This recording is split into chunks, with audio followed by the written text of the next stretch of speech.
this video goes over inverse functions. So an inverse function is a function that undoes another function. And we use this f to the minus 1 at x notation to represent the inverse of f at x. So our notation, really what we're doing is switching our x and y values to create a new function, and then replacing our y with f prime at x. So we remember from before, y is equal to f at x. This is our function notation. If we have an inverse function, we are using f to the minus 1 at x. This is f inverse at x. Okay, so let's do a couple of examples. So here we're going to look at our f at x and our inverse function, and we are going to create a table of values. So let's choose some negative values and some positive values. So if I substitute in minus 2 to 3x minus 1, I'm going to get minus 6 minus 1, which is minus 7. Then I've got minus 3 minus 1, which is minus 4. 0 minus 1, which is minus 1. 3 minus 1 is 2. And 6 minus 1 is 5. So those I can plot. So let's do minus 2, 3, 4, 5, 6, 7. Minus 1, 1, 2, 3, 4.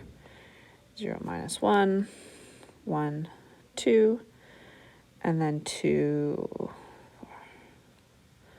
5 right here. And then I'm going to connect those dots.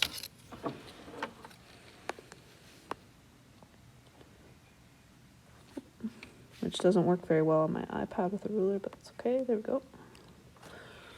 Okay. And probably you could have graphed that without having to make a table of values, because you know that that one is a line.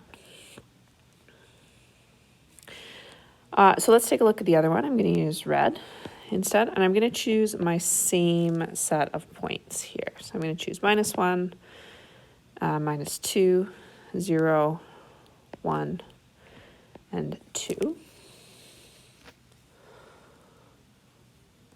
And then what I'm going to do is I'm going to substitute those values in here.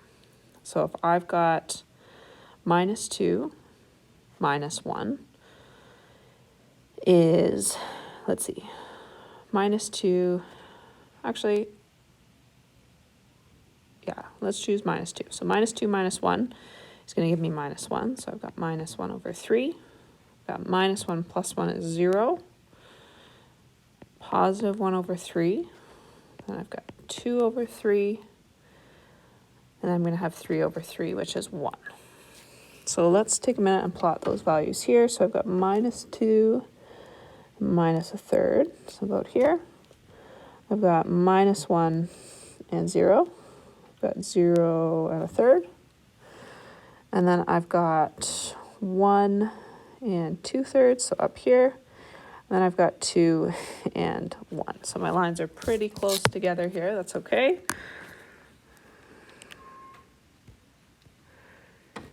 I'm going to draw as best I can through those points to give me my f inverse at x equals 3x minus 1. Okay. So what I notice, here's a couple things. So one is I notice that the lines cross. And two, it almost looks as if they are reflected here, right through this line right here, which happens to be y equals x. So let's test in our second function here, the inverse. I'm going to test a couple more points to see if my 1 point right here is on my other line right here, to see if those are the same coordinates. So let's try substituting in -7, -4, -1, 2, and 5, and see what we get.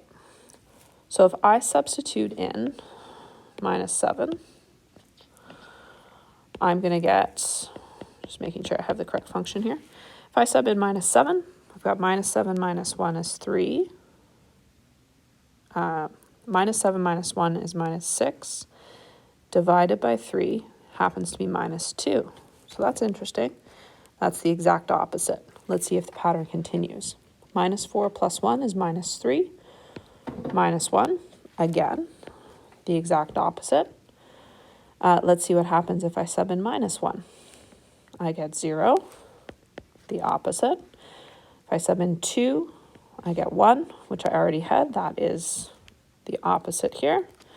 And then if I sub in 2, if I sub in 5, I'm going to get +2, which is the opposite here. So that means that my x and y coordinates are going to be the opposite. Okay.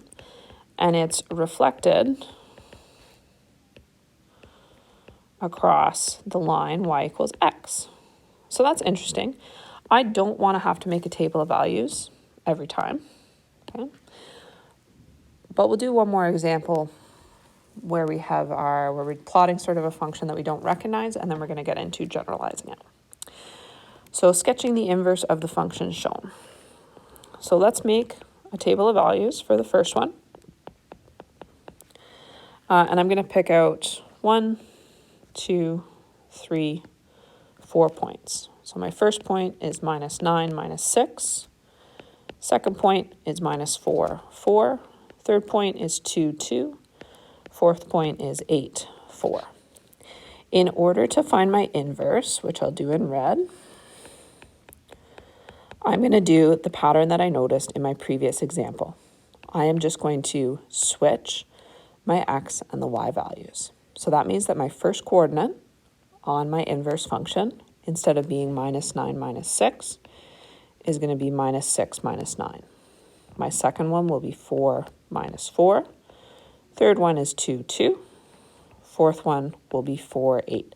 So I have just switched the y and the x coordinates. So I've got 1, 2, 3, 4, 5, 6. 2, 3, 4, 5, 6, 7, 8, 9, way down here.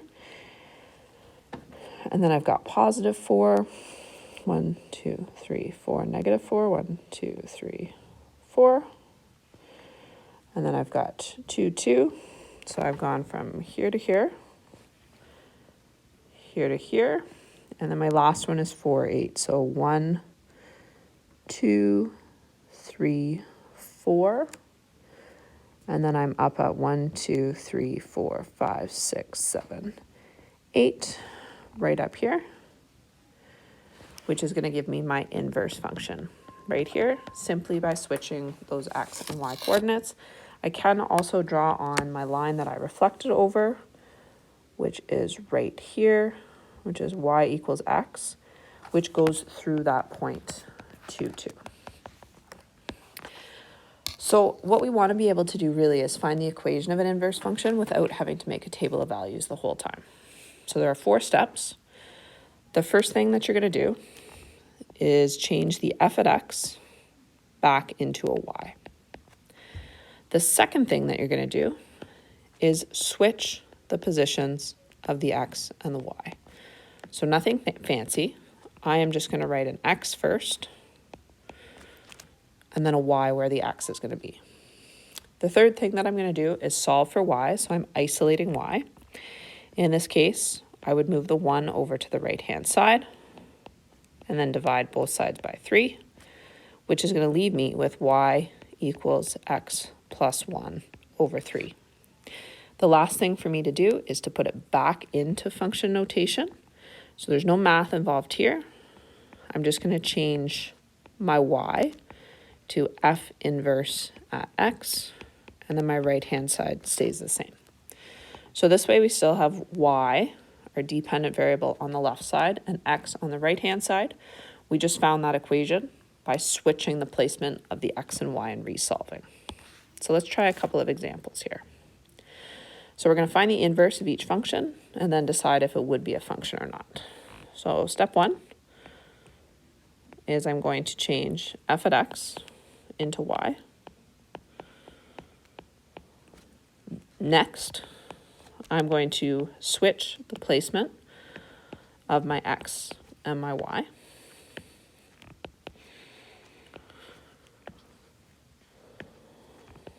No math involved there. I'm really just writing an x where the y was and a y where the x was. Now I'm going to rearrange so that y is isolated. I get there by multiplying both sides by 3,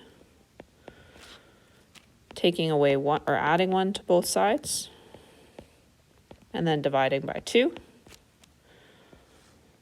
which gives me y equals 3x plus 1 over 2. Finally, I'm going to replace y with my inverse function notation. So f inverse at x equals 3x plus 1 over 2. This one is a function because it actually is a line, which is one of our 7 parent functions. Okay, let's check out this one, the one that starts as a square root. So first thing I'm going to do is change my function notation to a y. Second thing that I'm going to do is change the placement of the x and the y.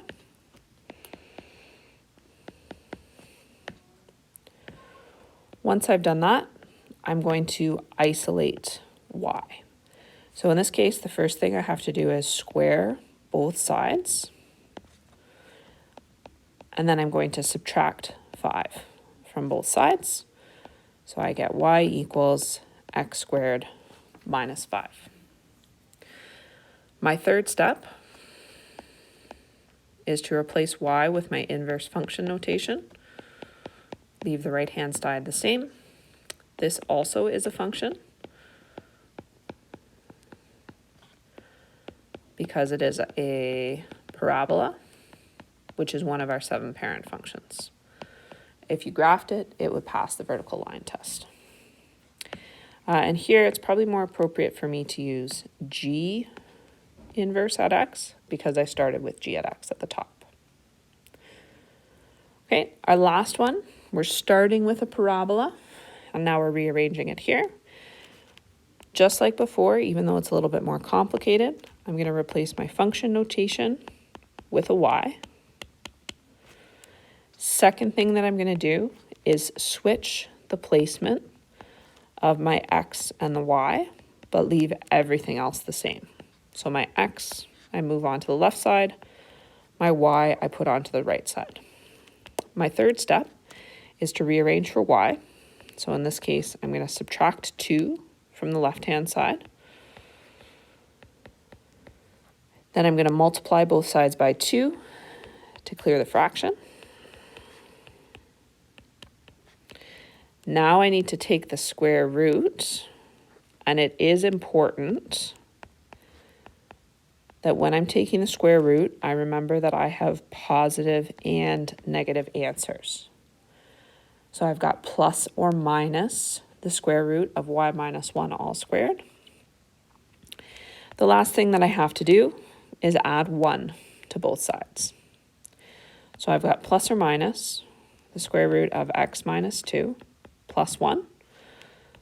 My last step is to change it into inverse notation. So h inverse at x is, we'll write it here, 1 plus or minus the square root of x minus 2. So that is my inverse function. Now what I'm trying to decide is if that is a function or not. This one is actually not a function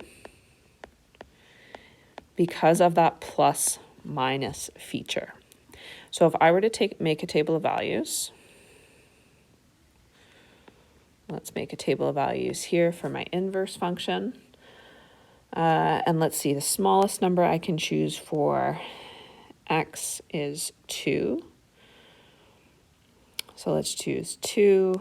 Let's choose 6, because those are going to give me a nice square root.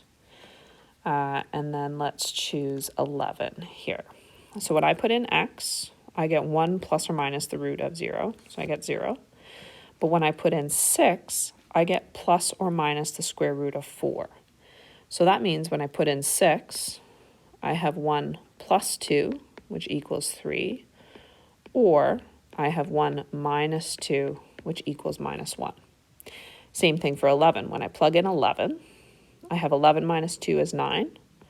So I either have 1 plus the square root of 9, or I have 1 minus the square root of 9, which is minus 2. So it's not a function because x inputs give multiple outputs. So those are some examples of how to find the inverse function. First step is to change the function notation to a y. Second step is to switch the placement of x and y. Third step is to isolate y. And the final step is to replace the y with the inverse function notation. Good luck with the questions.